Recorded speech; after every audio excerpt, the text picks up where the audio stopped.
All right, good morning. My name is Deputy Mayor Paul Ainsley. I'm the chair of the General Government Committee. We have quorum, so I'm calling meeting number 24 to order. Welcome everybody and happy Friday. I'm sorry you're all here on a Friday, but the schedule makes us do this. So thank you for being here and thank you for all of your hard work. Today's meeting is being held by video conference and in person at City Hall in Committee Room number 1. This meeting is also being live streamed at youtube.com/Toronto City Council Live. For the land acknowledgement, I would like to say on behalf of myself, my colleagues, and all of our amazing staff, that although we may be meeting in different locations today, the General Government Committee would like to acknowledge the land that we are meeting on is the traditional territories of many nations, including the Mississaugas of the Credit, the Anishinaabe, the Chippewa, the Haudenosaunee, and the Wendat people, and is now home to many diverse First Nations, Inuit, and Métis people. We also acknowledge Toronto is covered by Treaty Number 13 with the Mississaugas of the Credit. Thank you. So we don't have any deputants today, so I'm going to skip that part. For members of the committee, just a reminder, the city clerk has provided all of our agenda material on toronto.ca/council and on the clerk's meeting portal. Clerk's IT staff are available for members if you need help with your devices. And just a reminder to submit and approve your motions by email. Staff are available for that at ggc@toronto.ca to help with any motions. At this point, I'm going to ask if there's any declarations of interest under the Municipal Conflict of Interest Act. Seeing none, can I have a motion to confirm the minutes from our last meeting of July 14th, 2025? Moved by Councillor Thompson. All in favor? That carries. And sorry, I'm going to switch to my other script.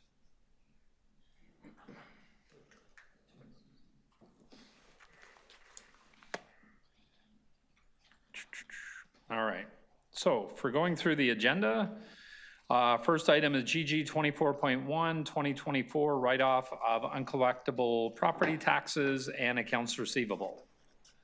Any holds? Can I have a mover? Councillor Burnside, all in favor? That carries. GG 24.2, status of outstanding payment in lieu of taxes, amounts for federal, provincial, and municipal properties, otherwise known as PILTs. And I have a technical amendment to move.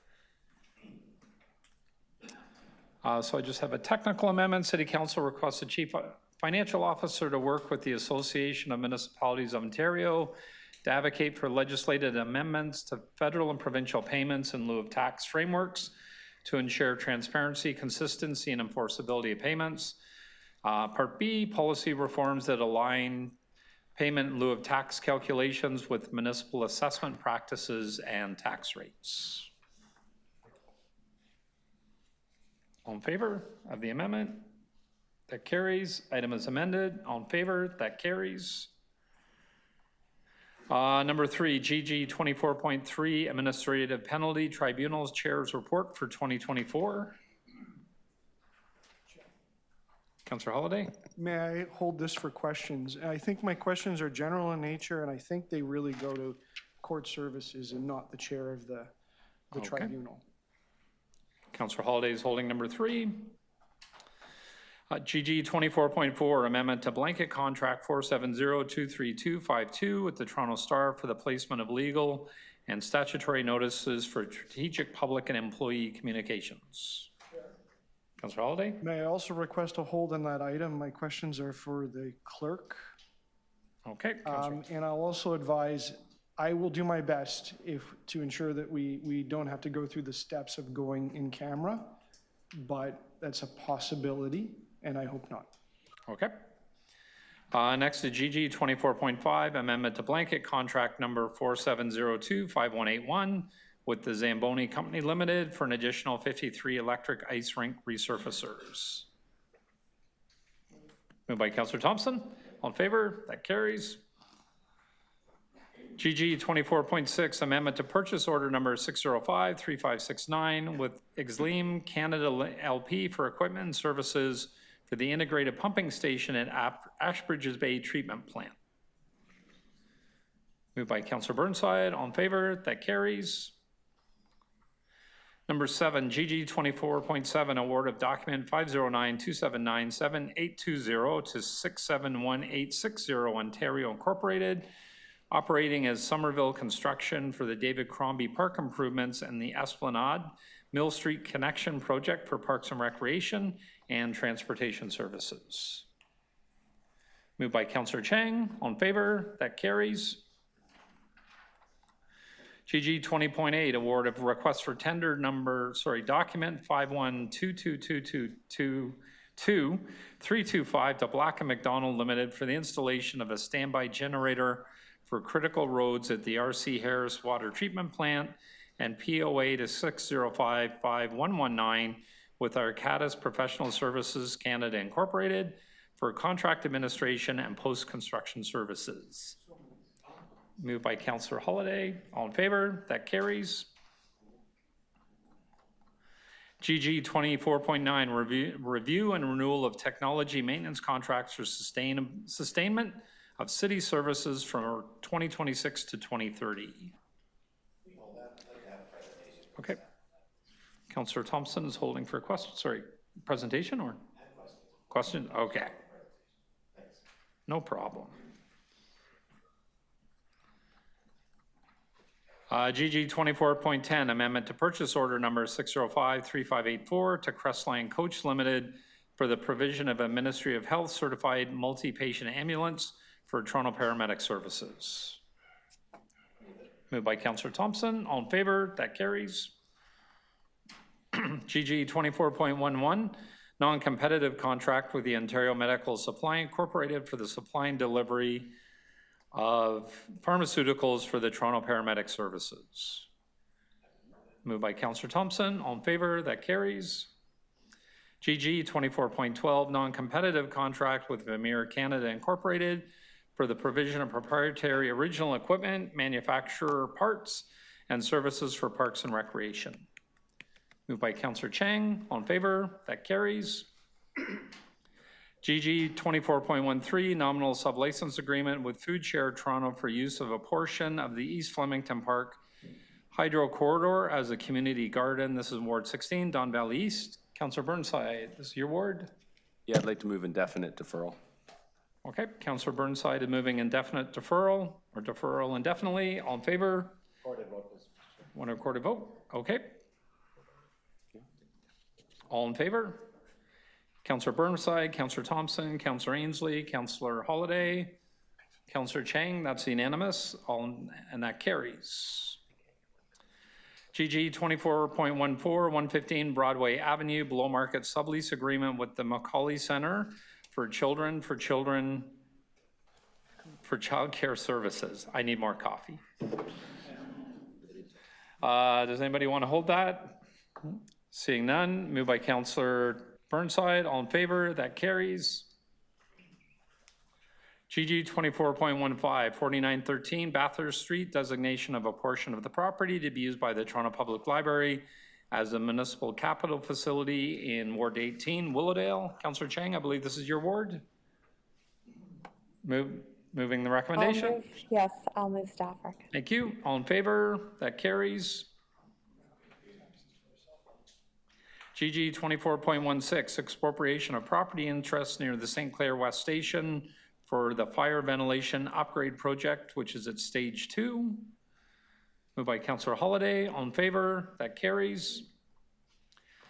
GG 24.17, environmentally responsible procurement update. Okay, number 17 is being held by Councillor Holiday. Number 18, GG 24.18, expanding health benefits for Toronto City staff. Let's hold that for questions. Sorry, you want to hold it, Councillor Thompson? Okay, Councillor Thompson's holding number 18. GG 24.19, Toronto Parking Authority State of Good Repair Program. Sorry? Yes, I have an amendment. I have a technical amendment from staff on the board. All in favor? That carries. Item is amended. All in favor? That carries. And I believe that was our last item, Matthew, on the run-through. And we're going back to GG 24.1, sorry, 24.3, my apologies. GG 24.3, Administrative Penalty Tribunal Chairs 2024 Annual Report. Councillor Holiday, you held it for questions of staff. Thank you, I did. They're kind of simple and basic. Right now, what are the types of penalties or offenses that the tribunal's handling? To the chair, the tribunal has handled since 2017, 2018, and currently red light camera automated speed as of January 2025. This is the point I want to get to. So right now, it's parking issues only. For this report, yes, because we don't have a full year of Okay. automated speed red light camera. That'll be reported next year. In 2024, how many cases did they handle in a gross amount? Approximately. 20, go ahead, Brian. Through the chair, 20,269. Okay, it was very precise. In 2025, although we're not done, can you give me a sense of where we're at in terms of cases? Because the red light system is now under this umbrella.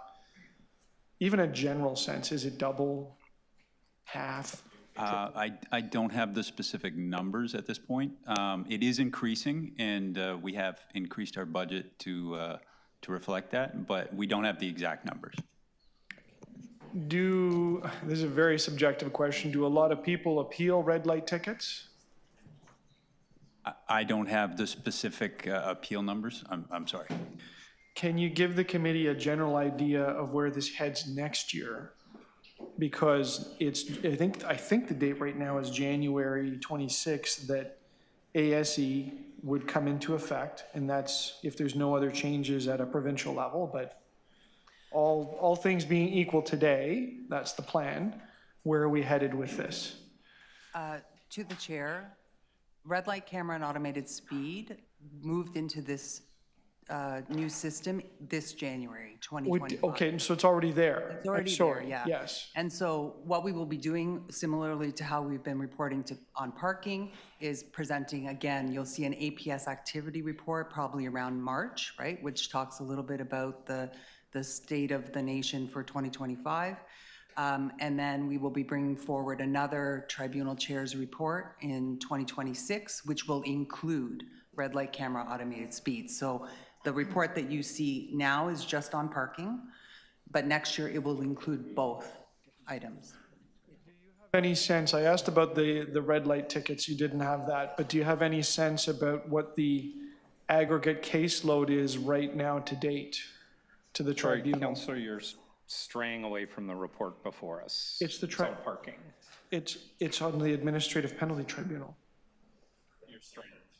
Okay, can you tell me how many cases are at the administrative penalty tribunal today in 2025 compared to 2024? For parking, For whatever. it would be parking. There's no comparison for red light camera automated speed. This is the first year that it's coming forward. No, I just want the number. I just want to know, since January 1 to today, do we have any idea how many cases they've processed? We do, Sorry, Councillor. but that's, Parking. this report is focused on parking. There is no reference to red light camera automated speed because the program has not been in place for a full year. It's only been in place since January, and we collect that data as part of the APS activity report that comes forward in March. But you don't have a sense as program administrators where this is at? We obviously know how many cases. It's not part of this report, so we have not prepared that Sorry, Councillor, I'm going to documentation. stop your time. Sorry, I just reset your time. But the report's on parking. You've been told 3 times the report's on parking. Staff have told you repeatedly that the report's on parking. It's not on red light cameras. Chair- But you keep asking questions on red light cameras. All I want to I'm know, going to ask you one last time Okay. to stick to the report before us. all I Thank you. want to know is the activity level Councillor, of the tribunal. parking. I didn't say what subject, just the activity level, but if we don't have that answer, Oh, you're I'll asking accept about it. counselor, I'm like,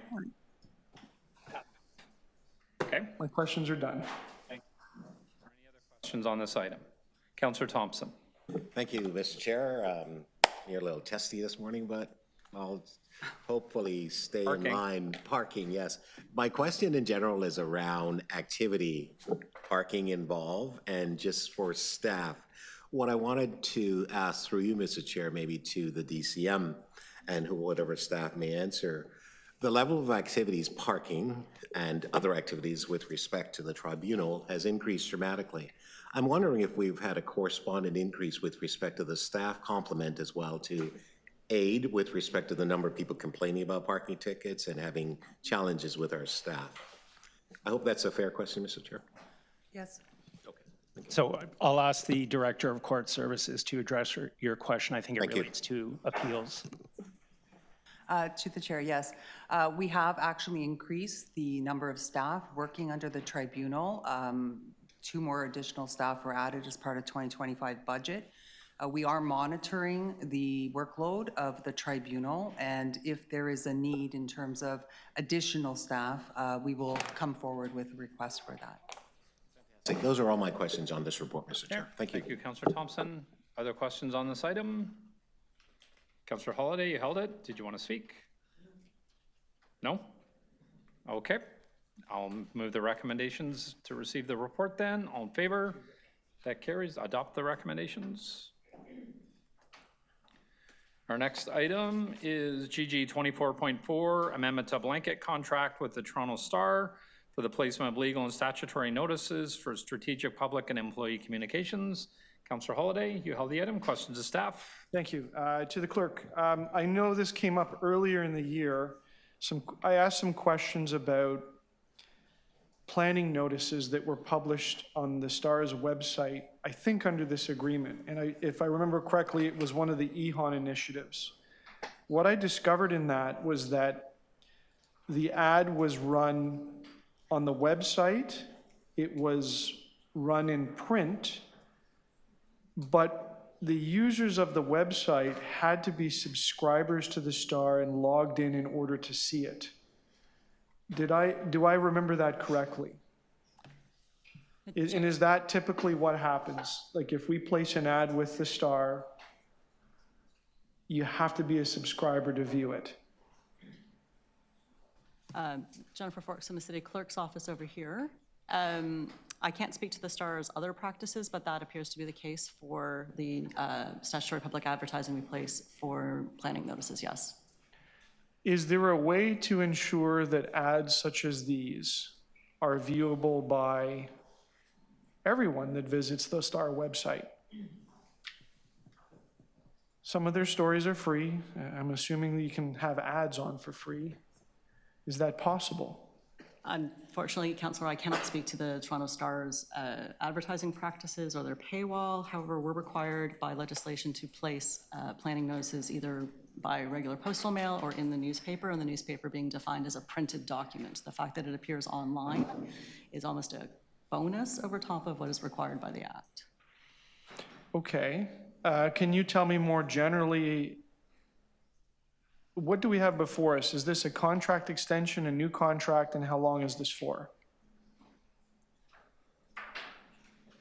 Hi there, Tammy Robinson from Strategic Public and Employee Communications. I'm behind you.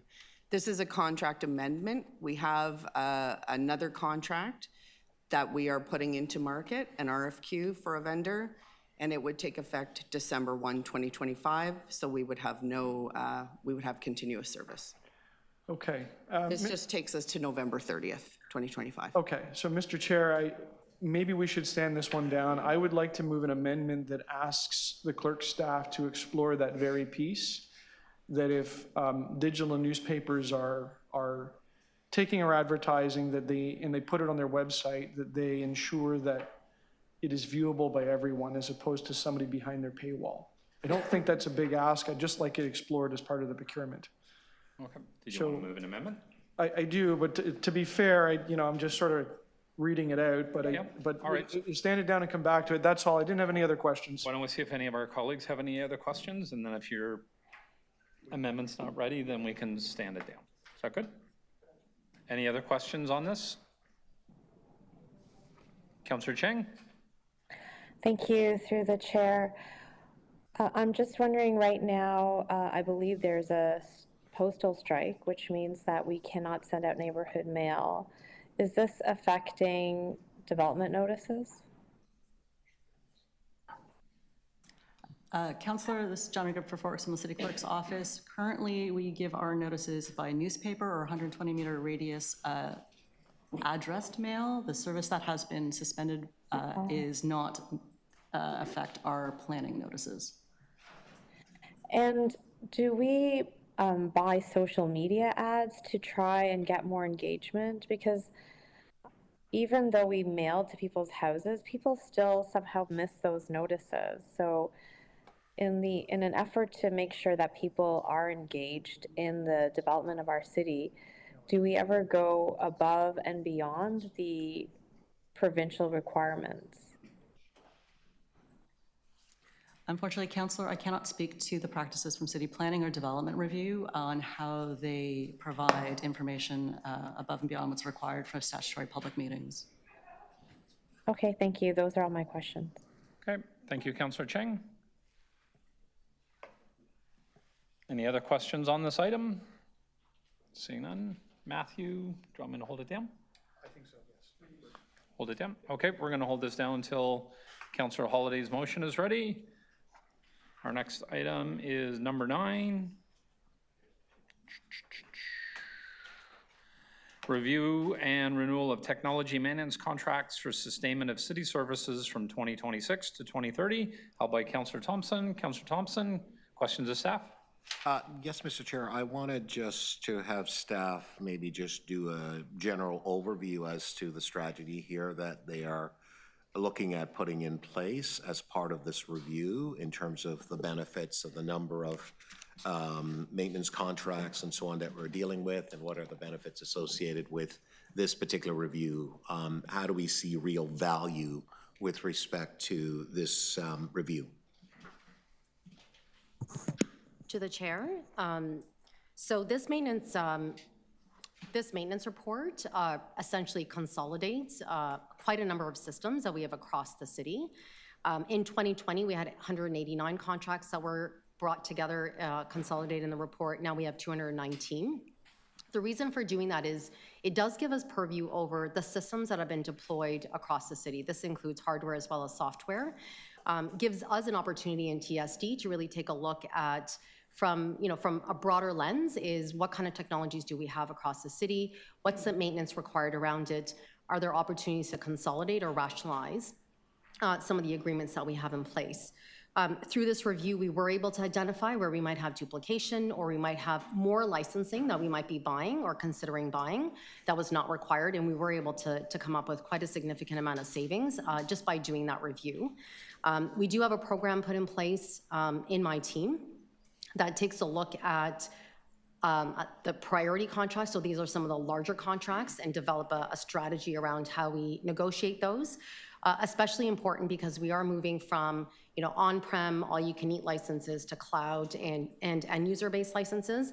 And what that means is the onus is on us to really manage our consumption, to really manage who we're deploying to, make sure there's full utilization, make sure when people leave the city that we are redeploying or we are taking those licenses out of account. So it does give us an opportunity to do that. We've also put other programs in place. For example, we've developed an asset inventory across the city, which gives us, again, the list of IT assets.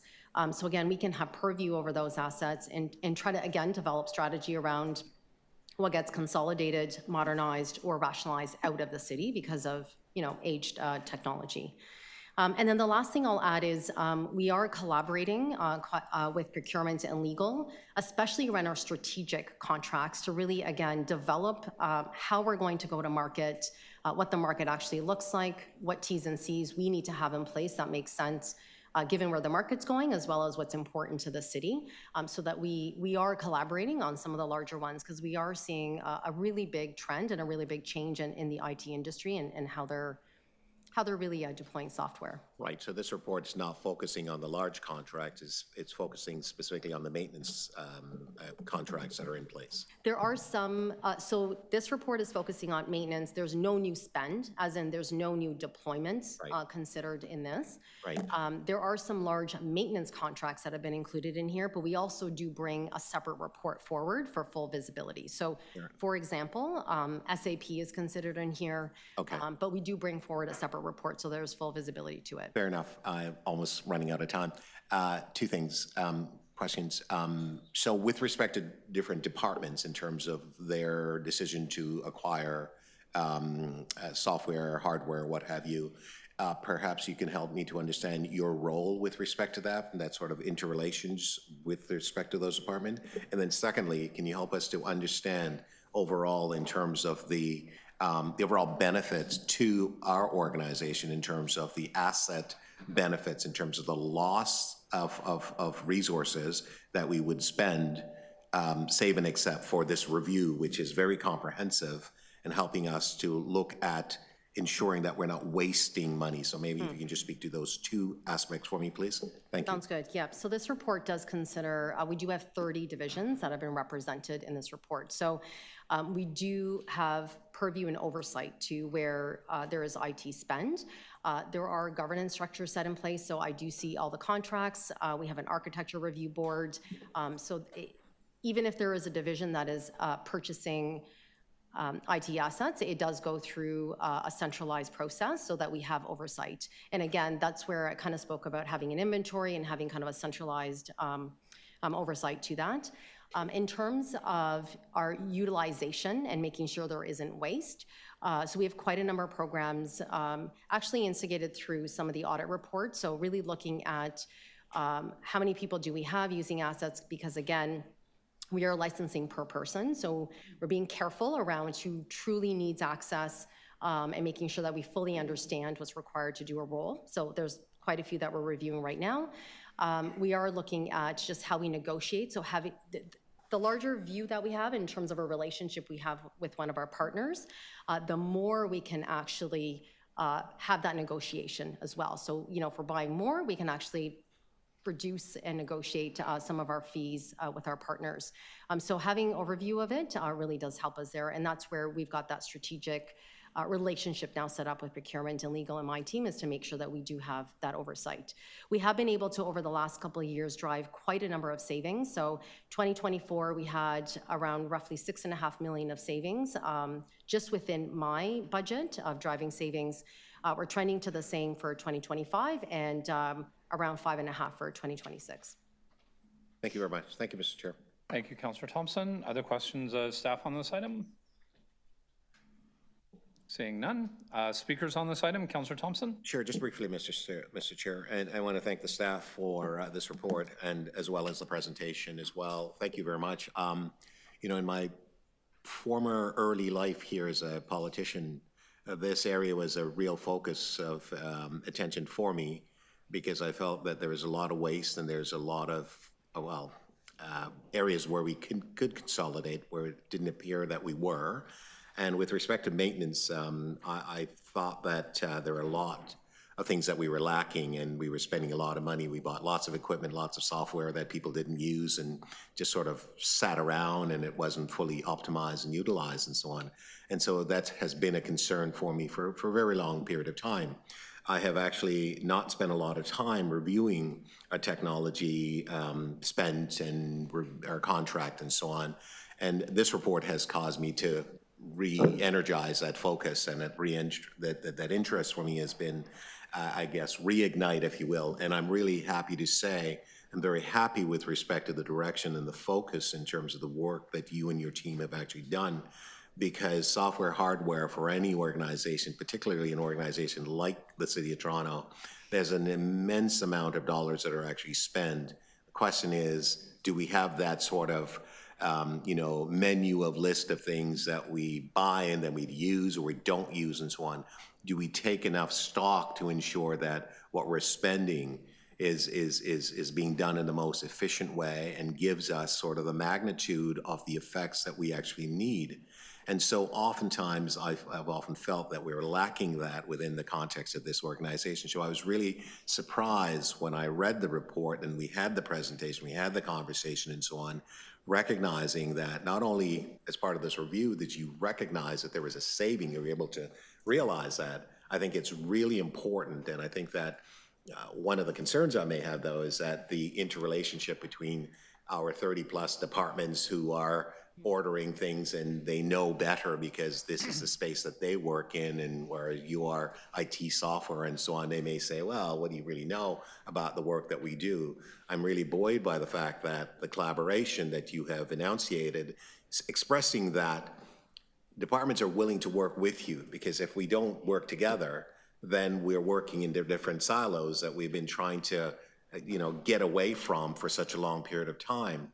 And those types of inefficient working in terms of both vertical and horizontal interaction cause us to spend a lot of money with respect to tech companies who are happy for us to spend.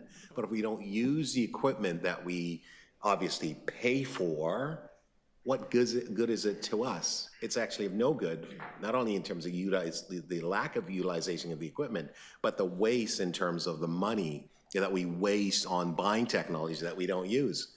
I mean, how many computers do we have around that still sitting around that not being fully optimized because we don't utilize them? How many pieces of software do we have that are not fully cognizant in terms of the needs that we need as an organization? And I'm really happy that you're actually taking a strong look at that, because it makes so much sense in this report. And I hope that as you bring forward other reports, both in terms of the large contracts and the maintenance contracts and so on, that we can see a valid utility that really benefits this organization. And at the end of the day, benefits the very people who are paying for all these services. And if they're not being fully optimized, it makes no sense at all in terms of wasting this money. So I'm looking forward to more work in this space, because with respect to technology, a lot of organizations are spending on technology. And first of all, they can't even use some of the technologies that they're actually buying because they don't even know how. And like, what's the point of buying it? So I just want to make sure that I'm rebirth in terms of wanting to look at this space. I'm going to spend some time with you and talk further, because I want to make sure that we get the bang for our buck, because at the end of the day, it's taxpayers' dollars that we must make sure that we don't waste. So thank you very much for that, and I can move that report, Mr. Chair. Thank you. Okay, thank you, Councillor Thompson. Other speakers on this item? Seeing none. I just want to thank Sonia for all of your work and dedication and putting this report together. I know that, this has been an ongoing, it is ongoing work. But, it's got a lot of key points that have been covered around contract management, financial implications, operational efficiencies, vendor landscape. A majority of our contracts are Canadian vendors, which I think is very important in this day and age in the political climate. To the south of us, Councillor Thompson touched on the technological flexibility that we're looking at and is being done. And it also touches on the AI and artificial intelligence, which I think is of a great interest to everybody in how we can manage workflow. And I know Danielle at 311, we had a report last week that she discussed that at the Service Excellence Committee. So I just want to thank everybody and your teams for all of your hard work and dedication in this area. Councillor Thompson, do you want to move the recommendations? On favor? That carries. And we're on to number 17.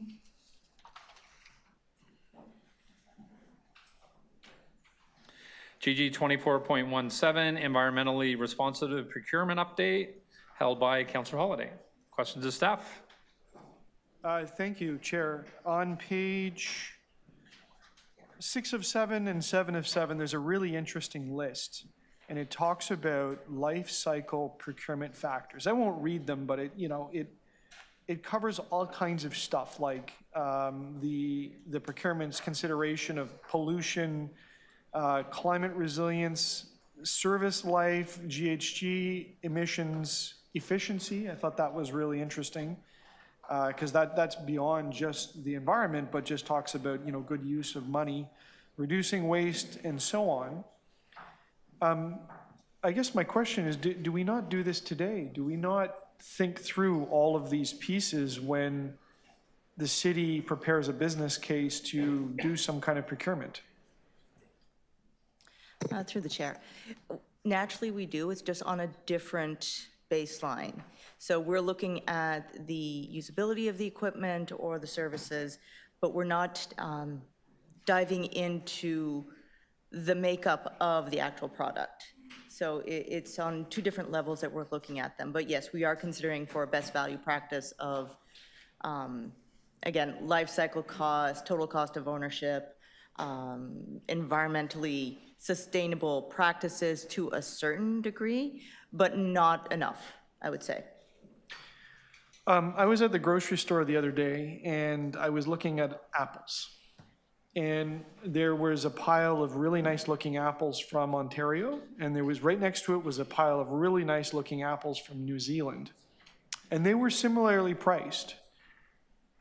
But I thought, you know, the one from New Zealand has literally traveled halfway around the world, around the planet, to get to that spot.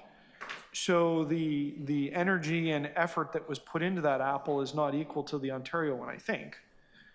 And I just wondered, you know, sort of using my simple example, if we do that kind of thinking when we buy something that, and I'm not pitching a buy local, I'm just saying there's differences in where a product is sourced from and that it's transported, where it's transported and how it's transported. Do we think about that kind of stuff? Through the chair. Currently, we're not fully implementing those practices. We're not looking at the bigger picture of the carbon footprint of where the products are coming from. Again, not speaking on a buy local, but the transportation costs are something that we have included as part of our costs. But again, it could go on a deeper level for the environmental factors.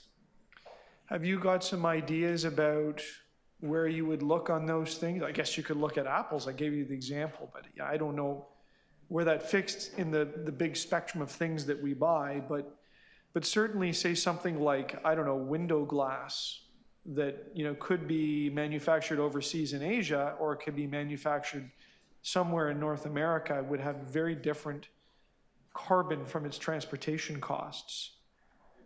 You know, are there categories that you would look into then that thinks about this? So at this point in time, we've not identified the full categories. We're working with our governance table to identify those high probability categories. Again, construction goods would be one from the creation aspect and also the transportation aspect. But at this point, it's too soon to actually identify the categories we will be focusing on, since we are, again, engaging our divisional partners, and we will be engaging industry to get a deeper understanding. So we buy lots of stuff, goods and services, but focusing on the goods side of the equation, would it be fair to say that things like construction materials, aggregates, concrete, road building materials, would those be some of the largest by volume, like largest categories?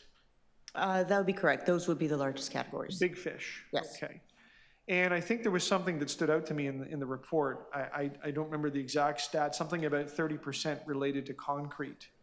Concrete's a big consideration for greenhouse gas emissions and climate, is it not? Correct, it is.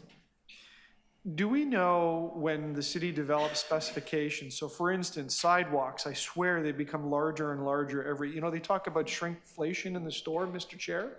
Our sidewalks are the opposite. Every year they just seem a little wider. I saw one, you know, it was like 10 feet wide.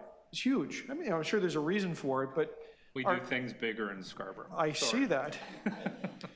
Go big or go home, I guess. That's right. right. But is anyone thinking through the environmental lens when we make choices like that, right? Like that's a lot of carbon in that concrete. There's a lot of time and energy put into that, a lot of maintenance in its life cycle costs, and a lot of heat island effect because, you know, it holds the heat.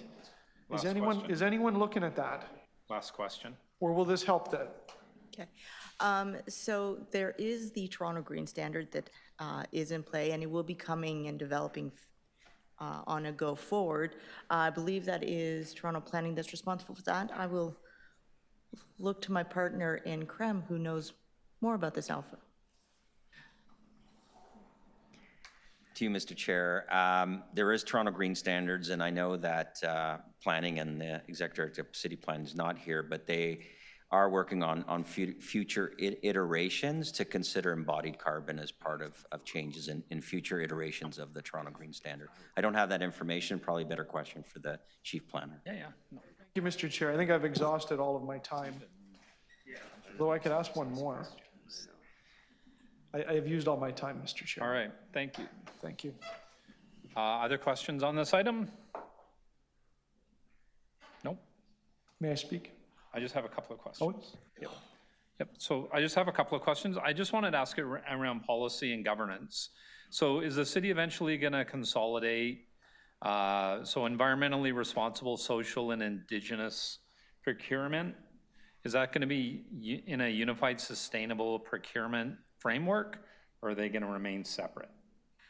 Through the chair, so through yourself, at this point in time, we're not anticipating having a combination, so they're going to be separate. Yes, the intent is to maintain the environmentally responsible procurement separate from the other social impact strategies. However, it is something that we can explore with applicable parties. Okay, all right. And then I guess anticipated impacts on small and medium-sized suppliers without the capacity to meet disclosure or certification requirements. How do we deal with that?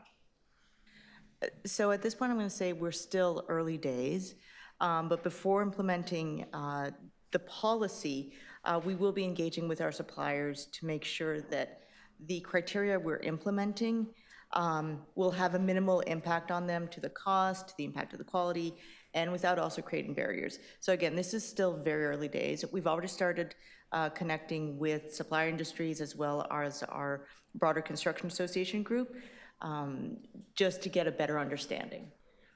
Okay. And then I guess about, I had one last question. Where was it? And how's the city going to track and report on the environmental and community benefits of circular disposal practices?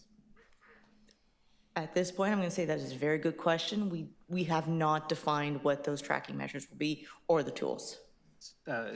Through the chair, just to add to that, so we are bringing a report back on the circular economy roadmap in October. That'll outline a number of activities, including those related to procurement, and we'll also look at our reporting schedule and how we feed back into council on all things related to the circular economy. So that will be part of the considerations that we bring forward. Okay, all right. Thank you very much. Those are my questions. Councillor Holyday to speak. Oh, Chair, sorry, I have a question. Sorry, Councillor Cheng, questions?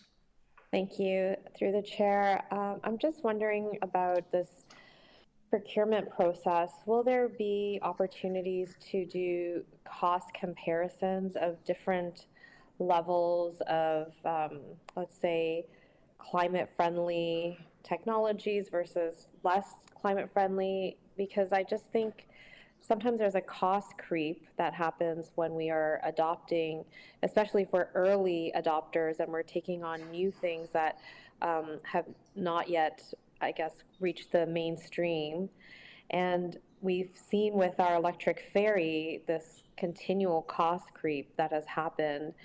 And sometimes I think what I'm worried about is when we want to do the very good thing of protecting our environment, which we should, it almost feels like it's a blank check that doesn't have a cap. So I'm just wondering, in this policy, how will we protect our budget to make sure that that type of cost creeping is also controlled and that we have a line of sight as councillors to make informed decisions of the many things that we have to weigh, including affordability? So again, still early days, so we're still developing these tools. Basic response is to say that we can include this as part of our evaluation criteria in each solicitation.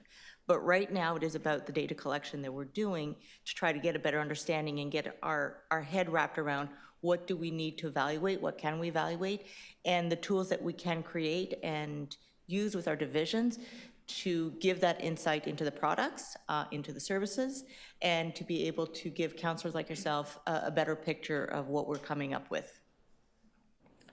Great, thank you. Those are all my questions. Okay, thank you, Councillor Cheng. Councillor Hall, did you have more, or did you want to speak?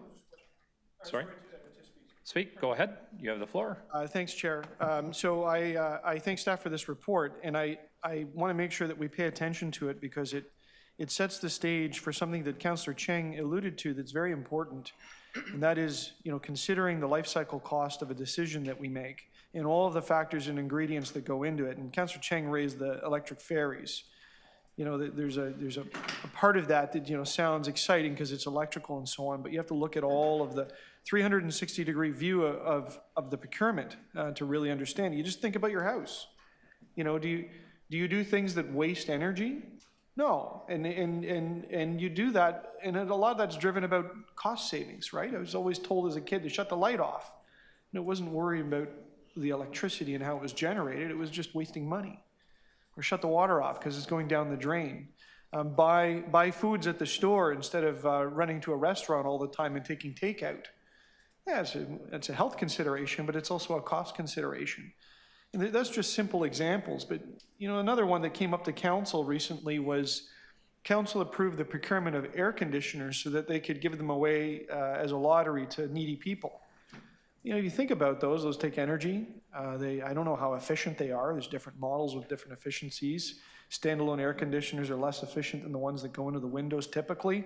Ones with one pipe or two pipe, there's differences in that. They're probably imported from somewhere on the other side of the planet that takes a lot of energy. Council should be thinking about that when it makes those type of decisions. And this policy drives a little bit of that conversation, but I'll bring it home. My Apple was a simple example. You get two choices. One has been shipped in from the other side of the world and one is available locally. Well, chances are the local one's probably a little bit more cost effective because of the distance that it was shipped. We'll see. And if it's not, you should ask the questions. But I think that should be a factor when we think about what we buy is, how far did the transportation take it and how did it do it?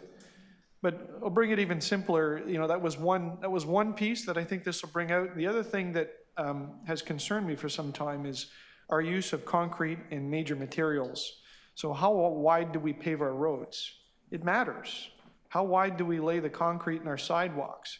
I can think of a bus bay on Kipling Avenue that they needed to change it. They had to take the bus bay out, I guess, for accessibility. I'm only guessing. And they filled in the bus bay with all of concrete. And they could have been grass. It could have been. But there's this huge slab of concrete that retains the heat overnight. And then we have to maintain that and plow it and do that and put salt on it and all. It all adds up over its life. So if this policy, which I think it does, drives that sort of thinking when those decisions are made, is the sidewalk going to be 1.5 meters or 1.6 or 1.7, 1.8, 2, 3? All of that matters. And there's an enormous amount of energy that's built into that concrete and its manufacturing. So if we're saying on one hand we want to be environmentally responsible and careful and be careful with materials and use of it, but we also have to bake those into decisions we make when we talk about, say, widths of concrete or roads or asphalt. So, Chair, thanks for allowing me to raise these points. I think they're important. I think they're just part of all of this. But I'm encouraged on a policy that forces that type of thinking. Thank you. All right, thank you, Councillor Holyday. Any other speakers on this item? Seeing none, Councillor Holyday, to move the recommendations. All in favor? Those carried. I'm sorry, we're just going to go back to number 4. Sorry? Number 4? 18? Not ready with 4? Nope, okay. We're not ready with 4. We're going to go to number 18, GG 24.18, expanding health benefits for Toronto City staff, held by Councillor Thompson. Councillor Thompson, questions of staff? Yes, Mr. Chair, thank you. Through you to staff. We have a policy now in City of Toronto with respect to gender affirming care this has come as a result through our, I guess, bargaining process. Is that correct? Chair, are you asking if we have a policy specific to this? I'm sorry? Are you asking? Sorry, Michelle Gordon, I've lost my voice. Oh, I can hardly hear you over here. Sorry about that. I'll defer to my manager. Okay, thank you. Speaker, to the councillor, the first benefits of these types were achieved through collective bargaining with QP Local 79 and 416. Yeah, that's what I wanted to understand. So we're not here sort of determining policy as part of this report. The policy's already been established. Speaker, the policy's only been established through negotiations with 416 and 79. It remains outstanding for the other bargaining units and for non-union employees. Fair enough. So this report seeks to expand those benefits to the non-union and others who are not part of the collective agreement that's been agreed upon. Yeah, the report is seeking approval to expand it to non-union employees. The other bargaining units remain in negotiations. Okay, fair enough. Already have a Okay, mandate in that respect. Thanks for that clarification. So what is the standard practice for the city when it comes to negotiating through unionized agreement, and you establish some policies and agreements in place with respect to non-unionized employees? Do they automatically get the same benefit, or what's the trigger that allows a benefit to accrue to them? Speaker, the changes to the collective agreements do not automatically flow to the non-union employees. That would have to be brought to committee and eventually ratified by council to make changes to the non-union benefit plan. So is that what we're doing here today? There is a past practice that had been previously approved by council to align and Right. That's what I was getting at. to QP 79 bargaining, but there also gives discretion for slight differences. And what we do is we do go to market as well. So right now, as Mr. Director Malloy has stated, that we're still going to be going and presenting for the non-union, and that will be done at the next council meeting. Okay, so with respect to this item in front of us, are we moving too fast?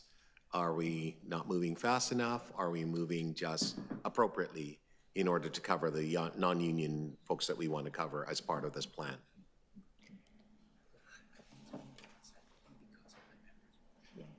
So this report was really a report for information as a response to a member's motion that was put forth last year. And we were reporting on the status of this. So we're not there yet? We're not there. The non-union benefit changes that are being considered and being put forth to council will be, we're going to the executive committee on September 29th, and it will be put forth to council in October. Makes a whole lot of sense because it's not really clear based on what I'm reading here, and that's why I'm asking those questions. Okay, so we're not making a decision here today. You're just providing an update, but to come, a report to executive and then a report to council to make a decision on this issue. Relative to non-union? Yes, of course, Okay. And then The other guys, once the the bargaining. other bargaining units are settled, then it will go to council again. Fantastic. Thank you so much, Mr. Chair. Welcome. Thank you. Councilor Burnside, question? Yeah, thank you. So is it normal that we get these updates for health benefit issues? Like, or is this somehow unique? Somebody, anyone? Speaker, I think this one is slightly different because there is a member's motion specifically about these Okay, benefits. thank you. That's all. Yeah, that's fine. Okay. This is a general question, not even so much to do with this, just about health benefits. Do we have, and I know right now we're using Green Shields or whoever it is, as an administrator, do we actually pay the benefits and they just make sure that everything is in order? Or do we sort of just say, are we saying, here's X number of dollars to provide the benefits? I'm trying to understand which. Let me answer that question. Okay, the city has an administrative-only services contract with Green Shield. So that, what that means is Green Shield, with their expertise, manages our group and adjudicates all our claims, and they charge us an administrative fee. The city actually pays for all claims plus that administrative fee. Okay, So we have the that- full financial. Yeah, and that's kind of what I thought, but it was a little unclear. So if no one puts in a claim, there's just an administrative cost? Yes, and that administrative fee is based upon the percentage of claims paid. So no claims, no fee? That's correct. Lots of claims, lots of fees? Yeah, Okay, thank you. you're welcome.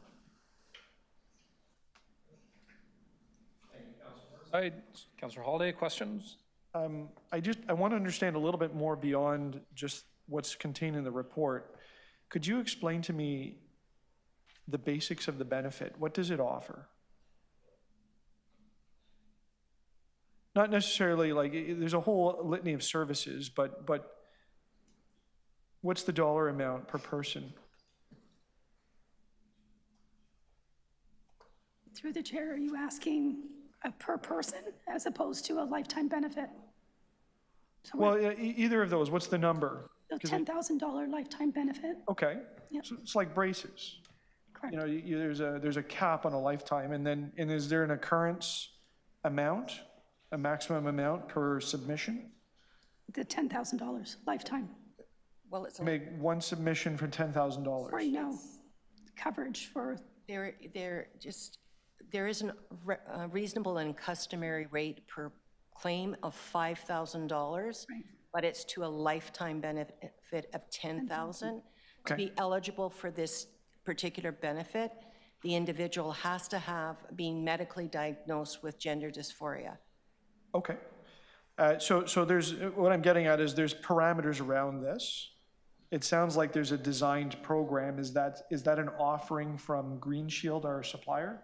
yes. It's a benefit that was designed by Green Shield. They were first to the market with it, yes.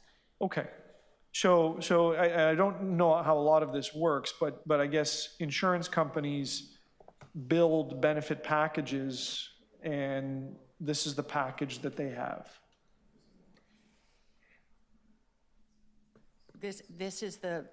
The gender affirmation is a Green Shield product, yes, and it was, as stated, it was raised and negotiated for the city to adopt for the collective bargaining groups. Right, so the collective bargaining groups are the ones that said, you know, through their process, this is what they want. That's correct. Okay. So I just want to understand the price. In the report, I think the number was $417,000.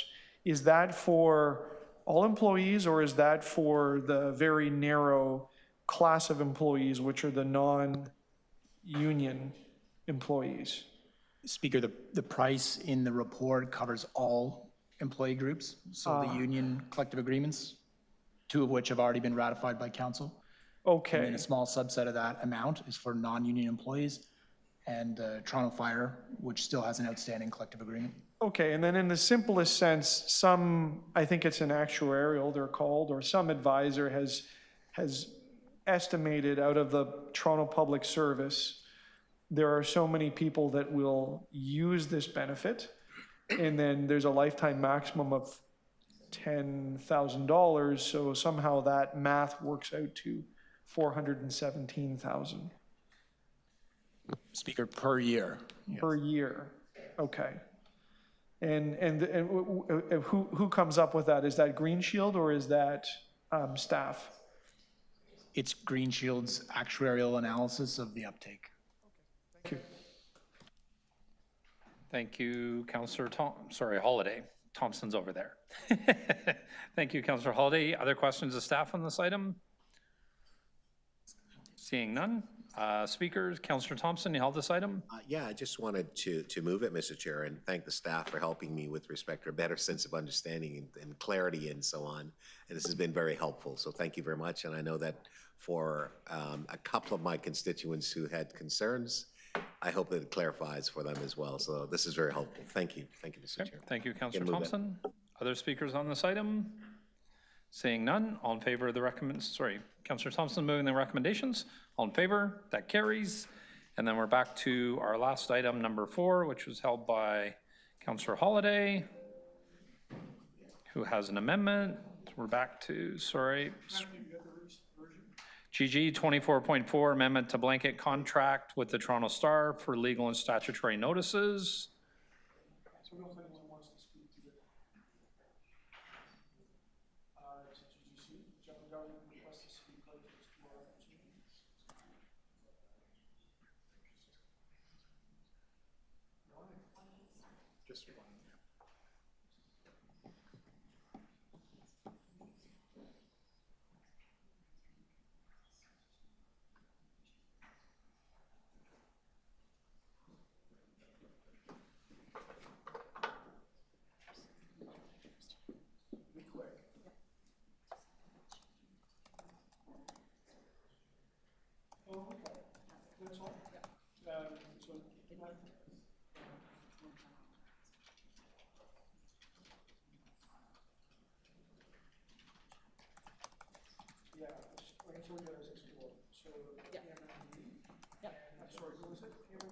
And the chief, yep. Yep. Chief procurement and chief, yeah.